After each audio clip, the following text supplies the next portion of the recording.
If you've been following my channel, you know that next Saturday, on July 26, I plan on taking on Thargoid Hydra with a Panther Clipper Mark II, loaded down with 1,000 tons of meta alloys, which are commercially worth 8 million apiece, for a total cargo value of about 8 billion credits. Now, because this is a high-stakes do-or-die fight, where losing and having my ship destroyed results in losing pretty much the equivalent of a well-fitted fleet carrier, it is the kind of fight that you'd imagine even I want to prepare well for.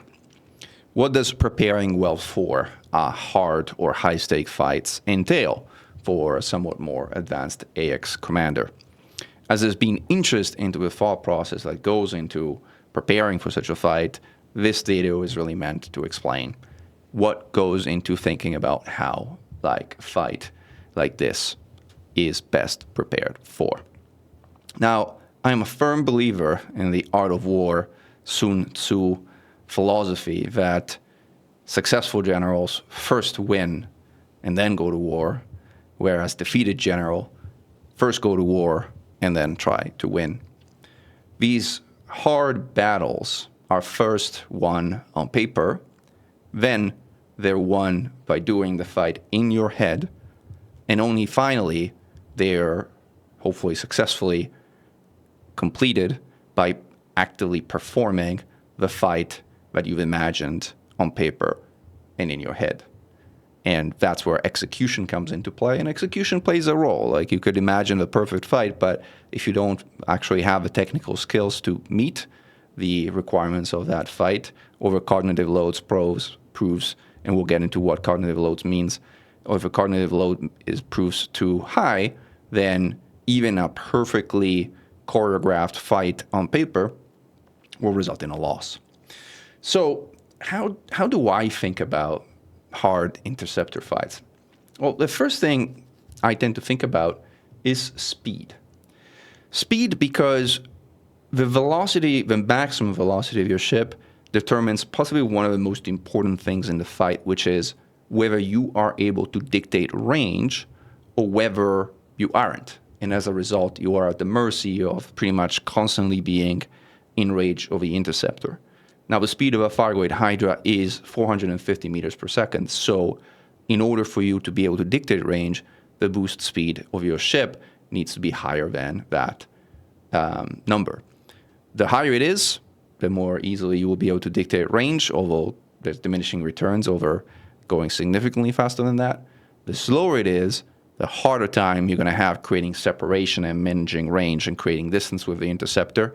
And the slower your ship, the significantly harder your fight becomes. Fighting in slow ships is incredibly difficult, which is why one of our challenge ranks, Hephaestus Shunned, is actually meant to test your ability to effectively do so. So what does a Panther Clipper look like in terms of speed? As you can see, the nominal boost speed of a ship without any cargo, like without being laden down, is 253 meters per second. And this is on class 8 drives. How do you think about speed in an engineered fashion? Well, you look at thrusters, and just so you know, I'm using the experimental version of Etsy, which lets me play with modules in ways that are otherwise inconsistent on a Type 8 Defender basis. And we'll talk about in a minute about how I've tweaked things to kind of make them work from a theory crafting standpoint. So we start with class 8 thrusters, which is what the Panther has. We put dirty drive tuning, grid 5, and drag drive experimental, which is pretty much the default.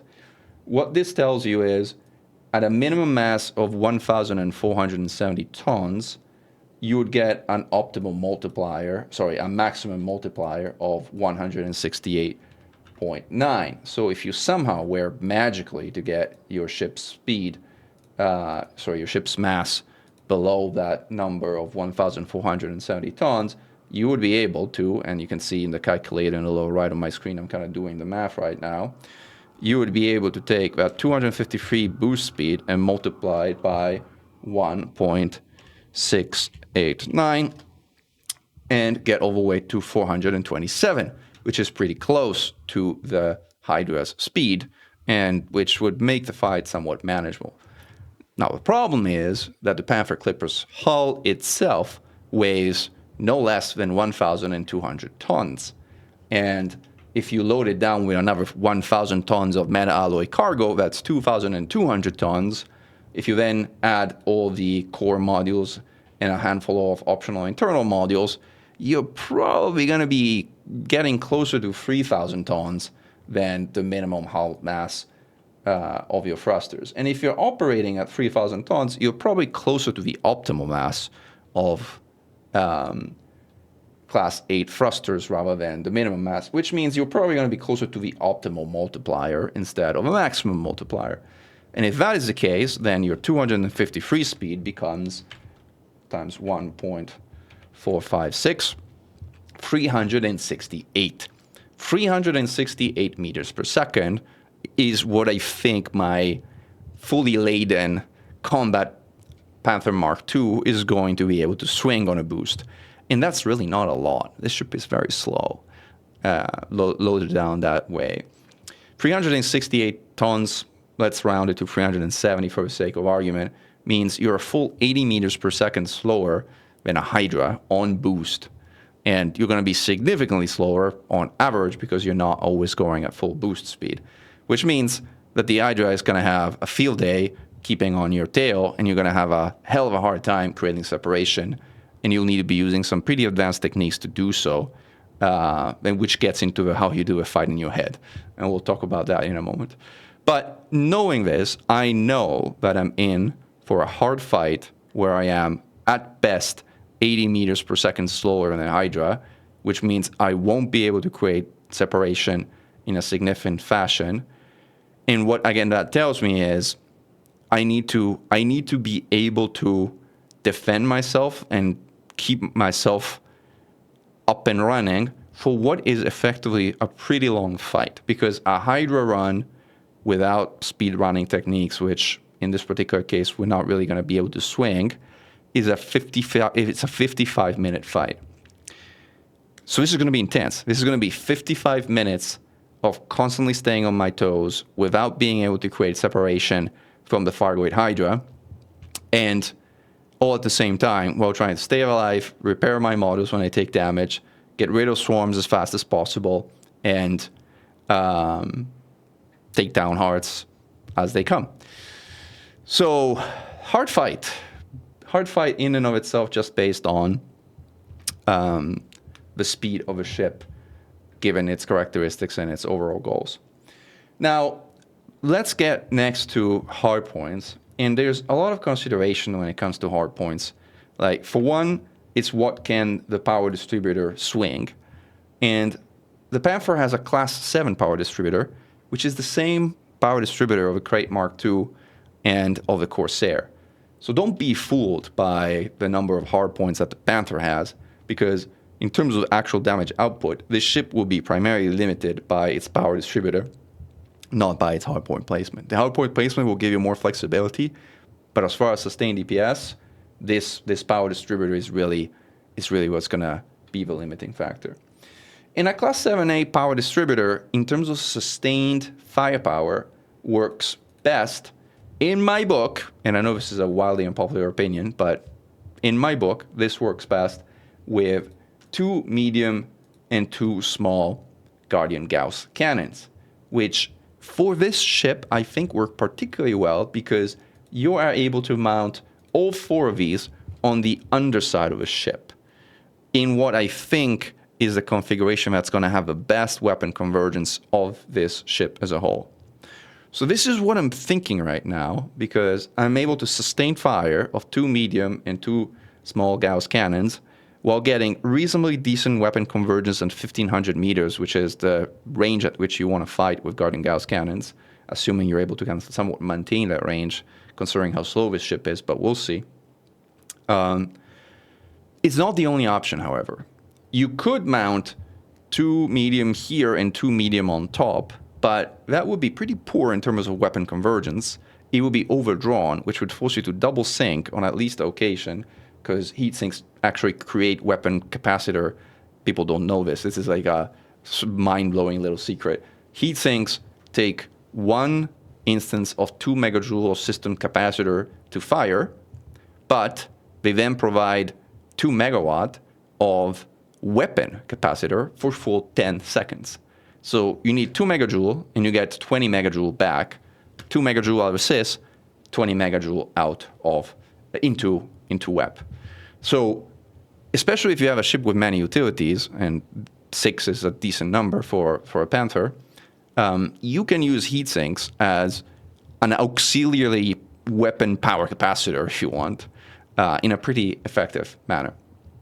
Now, I'm not planning on doing it here because I'm using 2 medium, 2 small, which the Class 7 distro could swing.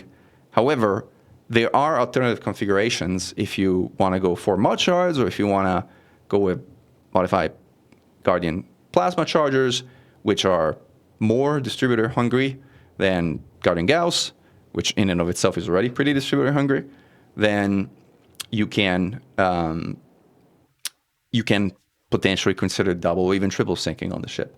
And by the way, for the record, modified Guardian shard cannons are not that distributor hungry, but again, they do need decent convergence, which this ship doesn't really swing for most of its medium hardpoints. So that's really the main weapon configuration, and it's tried and tested. The Chieftain flies with 2 medium and 2 small Gauss. I know I can take down a Hydra with this without sweating too much as far as weapon is concerned, so long as convergence is decent. So this is my initial idea of how I'm going to do this fight as far as primary weaponry is concerned.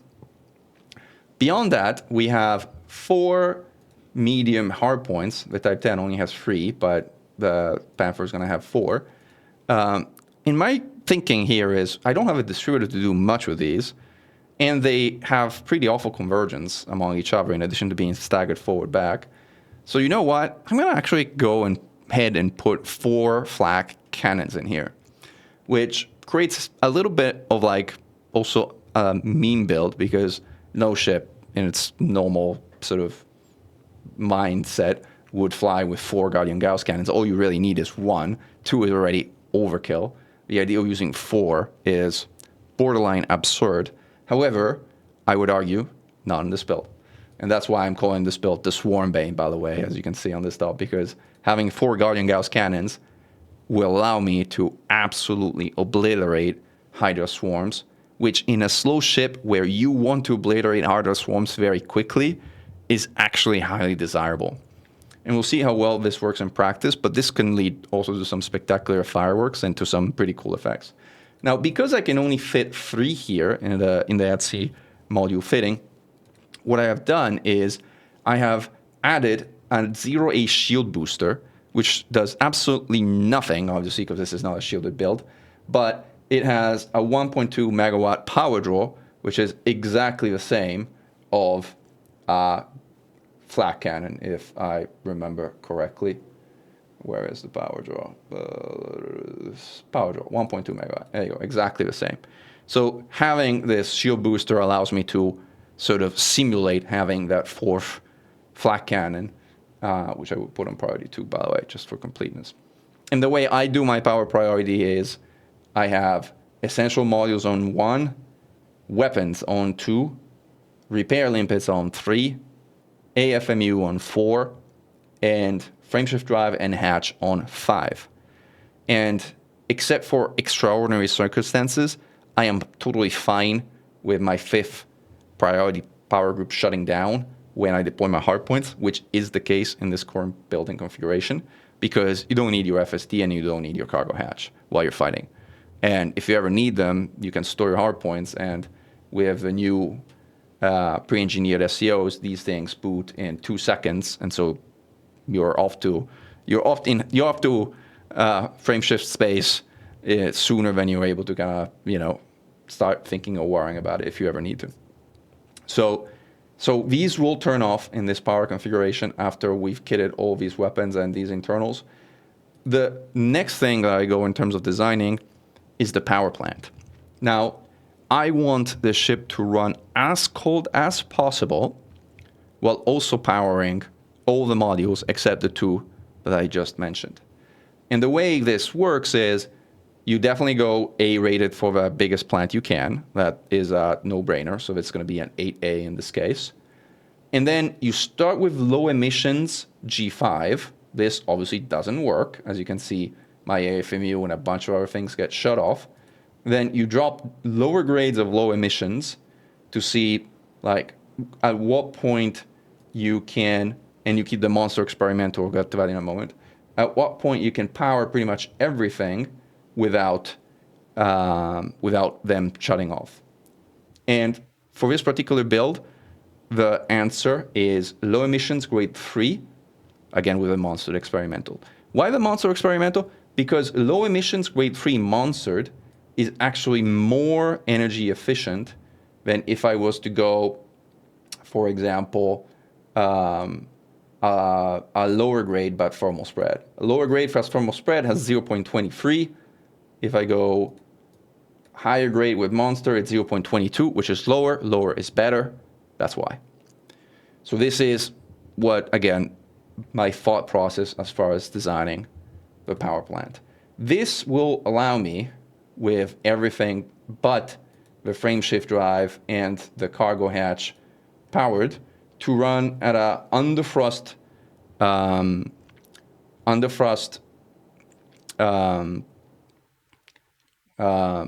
heat of 20.7%. And for whatever reason, I've cut this off. So actually, let me see if I can fix it so that you can actually see the bottom of this page. There we go. Now move my calculator so that it's not right in the way of the statistics. Oops, wrong button. Keep pressing the wrong button. There we go.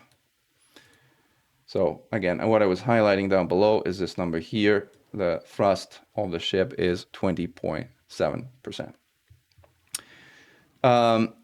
That is going to be in practice significantly higher because this ship fights as a boost orbiter. But when kiting, and like you'll still be boosting, and as a result you will still be higher than that. So this is probably not the most make or break thing of a build. If you needed to go armored in terms of power plant, you could still swing it. But generally speaking, as far as anti-xeno combat is concerned, the lower the heat, the better. If you ever need to pop a heat sink, you will have less heat to absorb and it'll cool you faster. So again, generally desirable to run cooler. And this is something that allows me to run as cool as possible while still powering all the stuff that I need to power. In terms of armor, I will probably go military grade composite with heavy duty and deep plating. Now, I don't know how much this is going to weight. Like, I'm waiting on a response from some of the Elite Partner Program members to see how much weight this will add to a ship.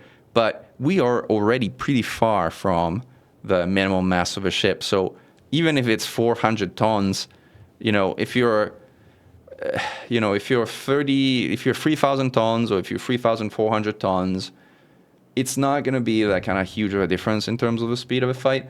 And using mil-grade armor comes with a very, very significant hull boost of almost 400% of your nominal hull, which, if you look at the hull that this ship generally comes with, which is 1,100, if this number is correct, just by using that mil-grade armor, we should be able to get 4.4K hull, which is a good number to start. And we'll kind of boost it up further with some optional internals we'll get to that in a moment. So 4.4K hull, good amount of armor to start with. If we lose a meter or two per second speed, it's worth a trade-off. Now, this is specific in my book to heavier ships that cannot fly at minimum mass. For most medium ships which do fly at minimum mass, I will almost always prefer lightweight alloys, even if it costs me a significant amount of armor, because speed tanking is really the name of the game in anti-xeno combat, speed tanking while being cold. And so velocity is life. The faster you can go, the easier it is to fight, the more reliable you will be able to succeed in your fights. So that's why we went middle grade armor for this one. Frameshift drive doesn't really matter in a fight. You could put a 2D here if you really wanted to lose weight and optimize on min-mass, but I decided to keep it a somewhat semblance of a functional ship, so I decided to keep this on. Note I've turned it off because it turns off automatically anyway. So 5D life support with lightweight is kind of a no-brainer. Power distributor, 7-8 charge enhanced super conduits, that is almost always the way to go. This ship needs to boost orbit, so you definitely do not want a weapon-focused power distributor, which would absolutely cripple your ability to boost orbit. So go charge enhanced. This is an absolute no-brainer in my mind. 5D sensors, again, light wave.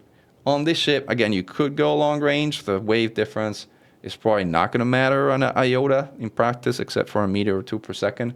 But you also don't need long range sensors for one-on-one fights. So might as well save that mass and get that meter per second or two of additional velocity. And then fuel tank, I have a 7C fuel tank. Again, this is in the spirit of keeping it in a resemblant form. Like, you could decide to just ditch 100 tons of mass and go drop it down to like a 4C fuel tank, which is probably more than enough to do a fight you need to do. But again, I thought I would keep this in more of a semblance of a regular fighting ship rather than try to min-max and optimize it to a degree.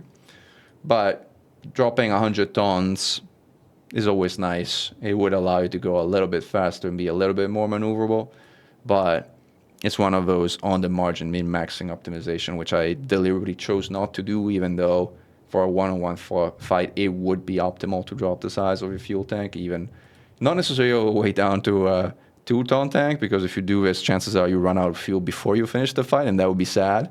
But anything, 8 tons and above is more than enough to fly an hour without running out of fuel. So, yeah, that's the fuel tank side. Now, when it comes to utility mounts, this is pretty straightforward. These are 5 of the serious heat sinks, the pre-engineered heat sinks that have 4 + 1, a total of 5 heat sinks per module. That gives you a total of 25 heat sinks, which is a humongous number in my book, which is more than enough to do pretty much anything.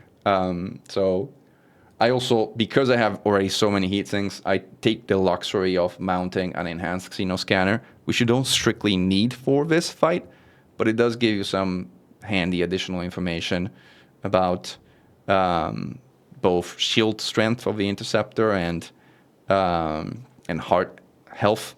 So, since basically I have the optionality to do it, I would do it. If you were to kind of like just try and min-max, you would probably put a 6 here serious heat sink there, but the difference between 25 and 30 heat sinks is small. And so, I decided to go with an enhanced Xeno scanner. Again, as a reminder, this shield booster is not a real thing. This is just a placeholder for the 4th flak launcher in terms of power grid usage. So ignore that it exists. Assume that this is a flak launcher instead. Now let's get to optional internals. So the design criteria, like you'll see them highlighted here, call for at least 1,000 tons of cargo. And so I'm going to use the special size 8 and the special size 7, which are 384 tons and 192 tons. Then I'm going to use the class 8, which is 256 tons. I'm going to reserve the other class 7 for a reason that we're going to get to in a moment. And then I'm going to use all 3 of the class 6, which give me 64 ton each, for a total cargo capacity of 1,024 tons. 1,000 tons for the meta alloys and the 8 billion worth of cargo that I said I was going to do this fight with, and 24 tons for repair limpets. 24 tons for repair limpets is normally not enough, but because, as we'll explain in a moment, we're going to mount a class 7 repair limpet controller, that's what we reserved the class 7 slot for, these limpets actually repair a lot. So, might be enough. And then in an emergency, you can always synthesize additional repair limpets if you need to. It's an expensive synth in terms of materials, but it works. So it's a bit of an emergency thing. That leaves us with a class 7, 2 class 5s, a class 4, a class 2, and a class 1 to design. And so how do we design those? As I've already mentioned, the class 7 I've reserved for a 7D repair limpet controller. Why D class?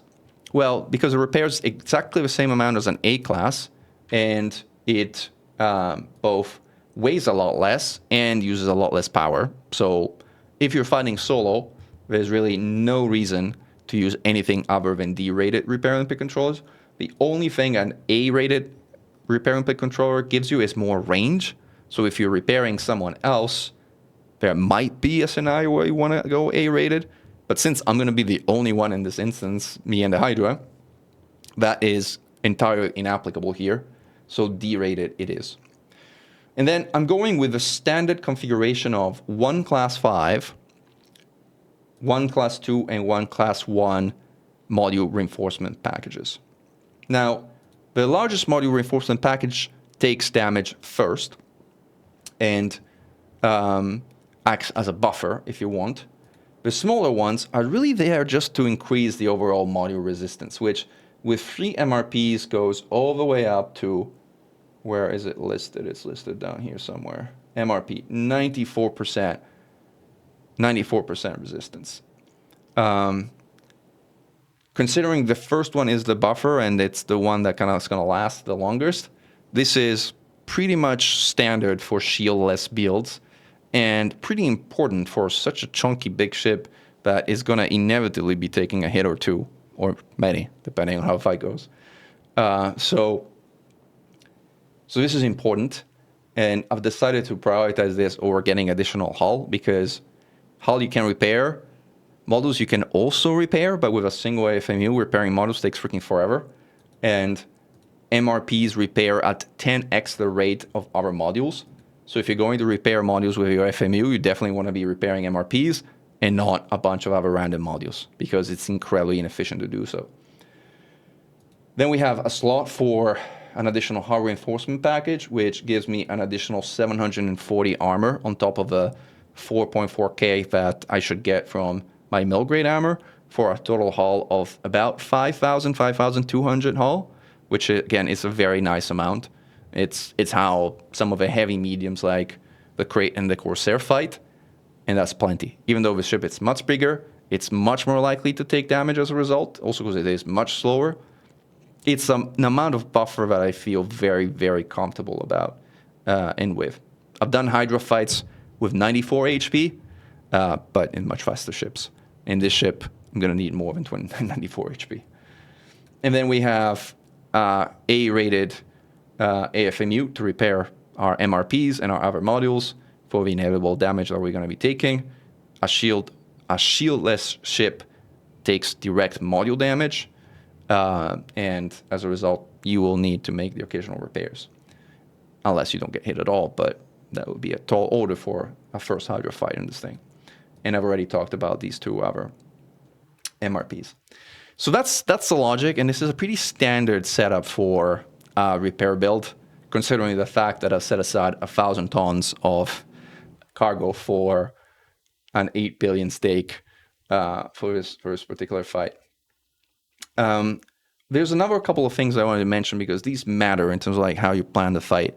So I have planned the fight so that if you look at the top left, my PIPS configuration, I plan to use 024 system engine weapon PIP configuration for the engage phase, as in when I'm firing guarding Gauss cannons, and I'm going to be firing in a staggered fashion. So 1 medium, 1 small, 1 medium, 1 small on 2 separate triggers within one given fire group. That allows me to manage the heat spikes so that my heat never goes above 20% when I'm using a heatsink, which allows me to avoid detection from the Hydra, so that the Hydra is going to keep shooting past me instead of in my face, and that's going to help me avoid damage.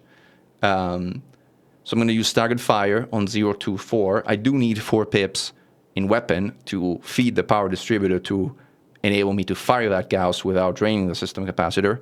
And draining the system capacitor is a very bad thing, because your heat generation increases exponentially as your weapon capacitor drains.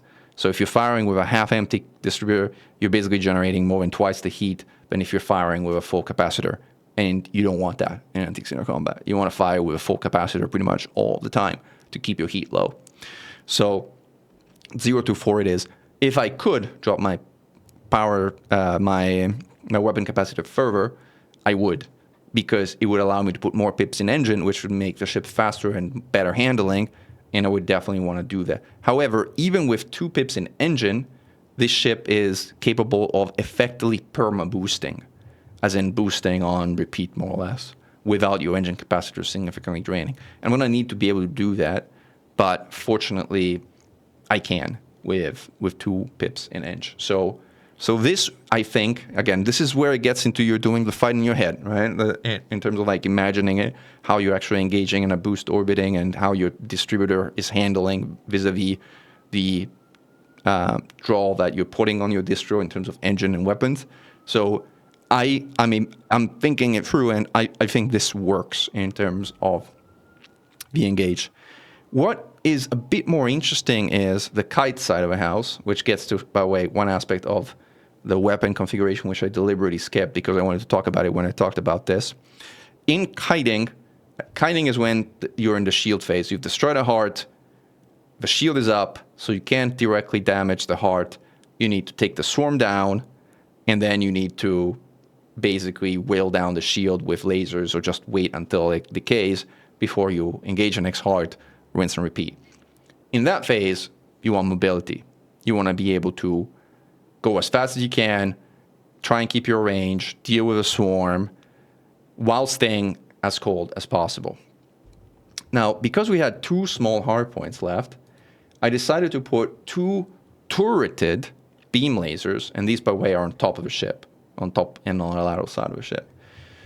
I decided to put 2 turreted beam lasers, and the reason I've done 2 turreted beam lasers is because if you turn all the weapons off, and you fly this ship with the pips configuration I have shown you, which is replicated down here, which is 0.5 in sys, 4 in eng, and 1.5 in wep, you are able to fire these 2 beam lasers, these 2 turreted beam lasers, infinitely, as you can see from the bottom right of the screen here. As in, your weapon regeneration is higher than the draw of these 2 turrets.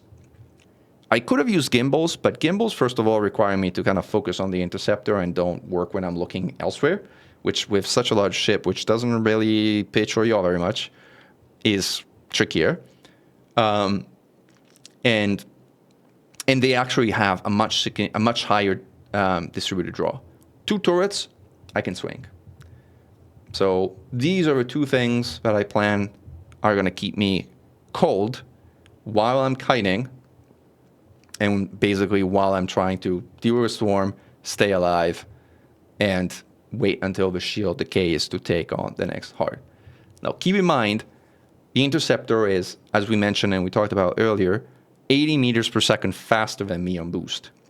So this Hydra is going to be constantly on my tail, shooting at me. So if I'm not permanently cold, I'm gonna get busted and shot at nonstop, and that's for 55 minutes in a row. So it's gonna take some endurance in addition to some focus to actually pull this off. Having turrets that just keep you cold without needing to worry about popping heat sinks will give me, and this gets to the kind of cognitive load aspect that we were talking about earlier, will give me the ability to not worry mentally and think about my heat and pop heat sinks while I'm kind of like running around and trying to stay alive. That gives me the mental space to instead focus on repairs, using repair limpets, repairing my models with MUs, and otherwise just staying alive, boosting around, keeping my distance. Because I am so much slower than the Hydra, there's really only one way I can create separation from the Hydra reliably in this fight, by the way, which is when the Hydra turns to do its rearm, after it's been firing at you for a while, Hydra's turn, go away for the rearm, and do a little dance, and then come back after you.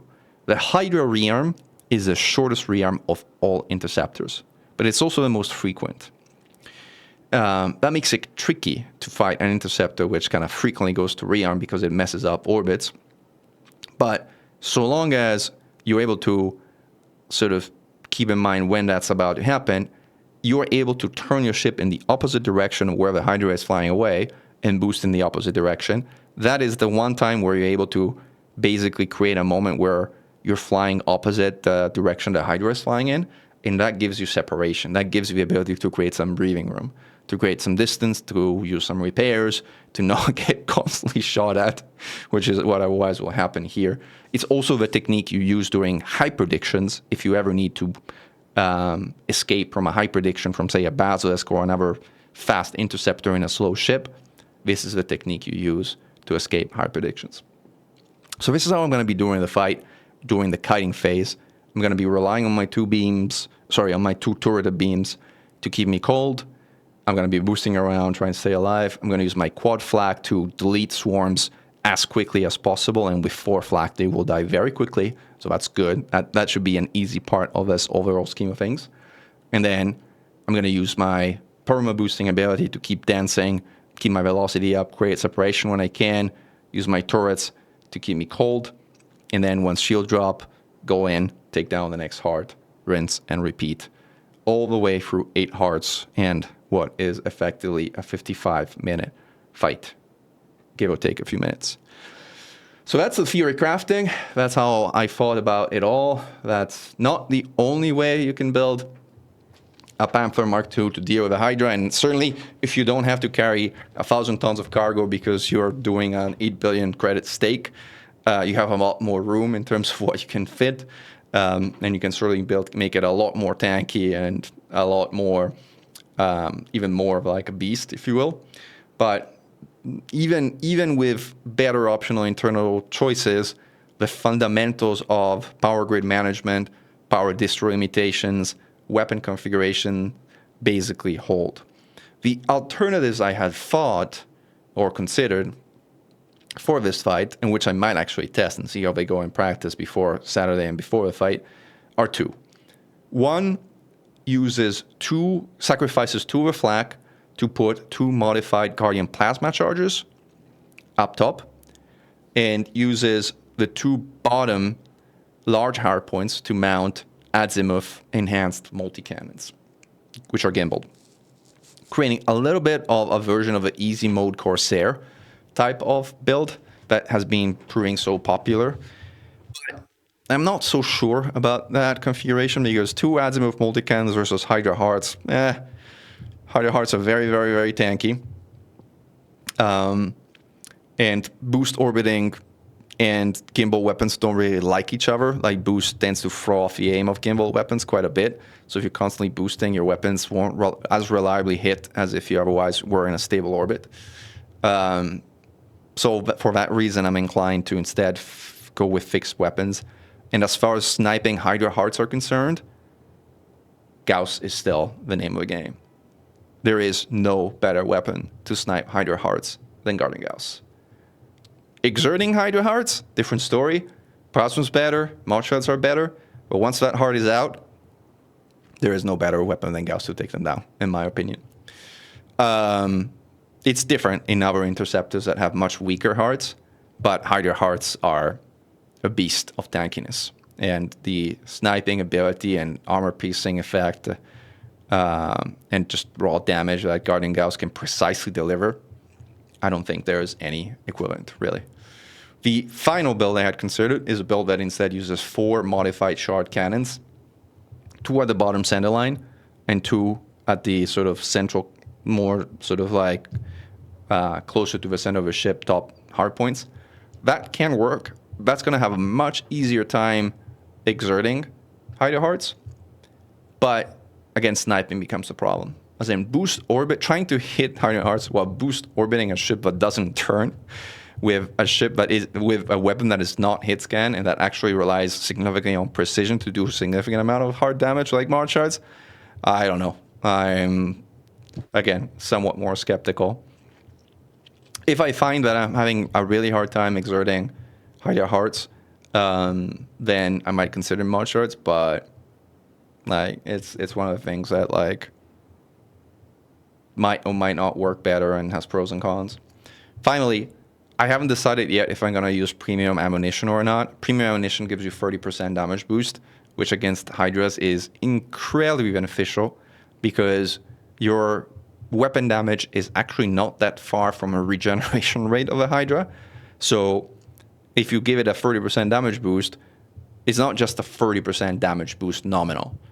It's now suddenly becomes like 3 times over regeneration instead of 1 time over regeneration. So the amount of effective damage net or regeneration you're doing is like 3x instead of like 1x. So premium ammunition is incredibly powerful against Hydras for that reason.